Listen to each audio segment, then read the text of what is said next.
So with that, we're going to move on to our favorite segment called... What's our favorite segment? Card of the Week. Card of the Week. We got to come up with a jingle. Card of the Week. Card of the Week. What was Card that? of the Week. What was that jingle again? Was it what's it called from? It's weird. That's what Jake did. It's weird. Thanks, Jake. We're gonna go with that. So, all right, this week's card of the week is another Disney Lorcana card. Man, we've just been going off with the Lorcana cards, haven't we? This week we're talking about probably one of the best control cards in set 1. Ooh. And that's Elsa, Spirit of Winter. So Elsa, Spirit of Winter is a legendary card. She is an uninkable 8 cost, 4/6/3. So 4 strength, 6 willpower, 3 lore. She's also Spirit of Winter. She's a Floodborn hero, queen, sorcerer. So she's got 4 classifications. She has Shift 6, so you can pay 8 or you can pay 6 to play her on top of another Elsa card. Yep. And she has the ability Deep Freeze. When you play this character, exert up to 2 chosen characters they can't ready at the start of their next turn. Ooh, that's good. And she also has the flavor text says ice is stronger than you may think. It did look like an A at first. It did, yeah.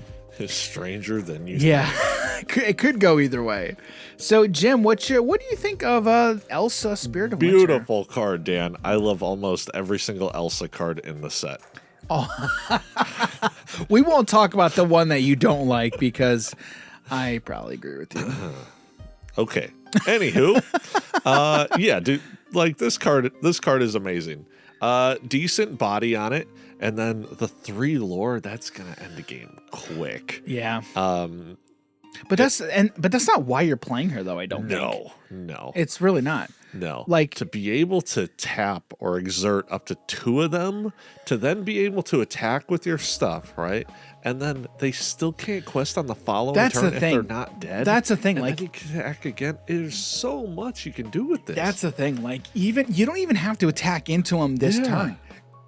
Like it's a huge tempo swing. Huge tempo swing. Like it's crazy, dude. It's insane. It provides a lot of versatility. It's defensive. Mm-hmm. It's offensive. Mm-hmm. She's offensive with that 3 lore, right? Yeah. But defensive, it's just like there's so much here that is just it's a control player's dream card. Yeah. It really is. Yeah. The only variance she doesn't get is to put her as a resource. But honestly, I wouldn't want to do that. I wouldn't want to do that. If I'm rocking 4 cards of her, I want to play every single copy. Correct. I do. Every single copy. Multiple times if I could. Oh, yeah. For real. So I was looking at Facebook the other day because there's a deck currently. It's a Ruby Amethyst control list. Okay. Yeah. I'll probably do a deck tech on it at some point. But once I build it out, I want to look and see what all the different versions are out there. There was one of the versions that I wanted to run was the version with the pocket watch. Yeah. It gives you can pay 3 and exert it. I think pay 3 or 1, I can't remember. But you can pay a certain number of resources, exert the watch, and then give one of your things rush. It's 3 cost. You can tap and pay 1. Pay 1. Okay, thank you. So like I was thinking about running that in the deck as well, but there were people who were saying if you're running Elsa, Spirit of Winter at your top end, maybe you should consider running Ursula on your top end instead. And I'm thinking, why would I want to run Ursula instead of Elsa? So Ursula, correct. Ursula's a 7-drop, so uninkable 7 cost, also an amethyst, 2/8/3, so 2 strength, 8 willpower, 3 lore. Yeah. She's Ursula, power hungry. She's a sorcerer, storyborn villain, and then has the ability It's Too Easy. When you play this character, each opponent loses a lore. You may draw a card for each 1 lore lost this way. So ETB most likely draw a card. But again, I still don't think Ursula's better because you can think of Elsa in in a similar way. Okay. Yeah. And what I mean by that is Ursula says when you play her, each opponent loses a lore. Well, if you think about Elsa in that way, Elsa could very easily read your opponent just can't gain 6 lore next turn. Yeah. You know what I mean? Like, Yeah. I think Elsa is just a much larger tempo swing because that's how we're looking at Ursula. Yeah, sure. In one-on-one, draw 1 card. One-on-one, draw 1 card, so she'll replace herself in your hand, right? And then also, okay, just lose a lore.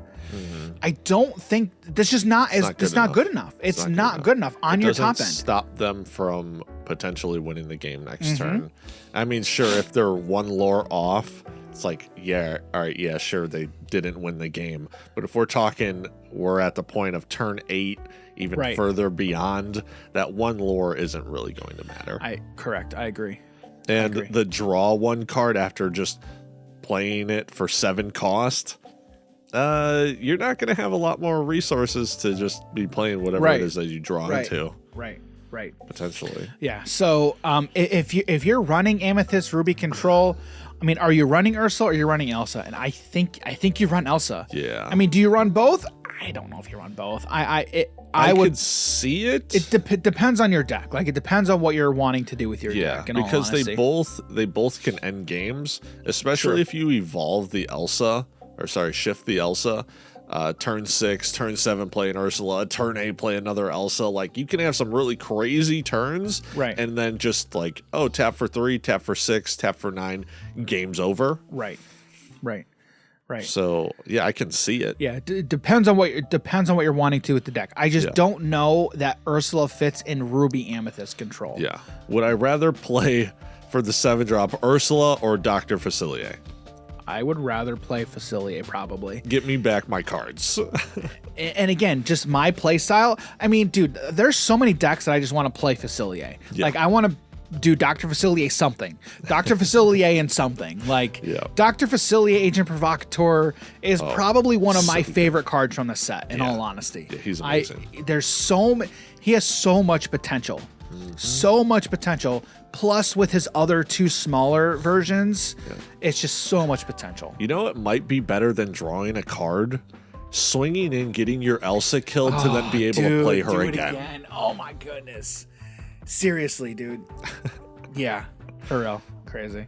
Yeah. So anyway, Elsa Spirit of Winter, this week's card of the week. Phenomenal card. I remember months ago when we were talking about the only legendary we knew was Gantu, and we were like, what do these legendaries even mean? They're not even good cards. And now we have all of them. Turns out that was a lie. And I'm happy that was a lie. Yeah. I'm very, very happy that it was a lie. So anyway, also Spirit of Winter, this week's card of the week.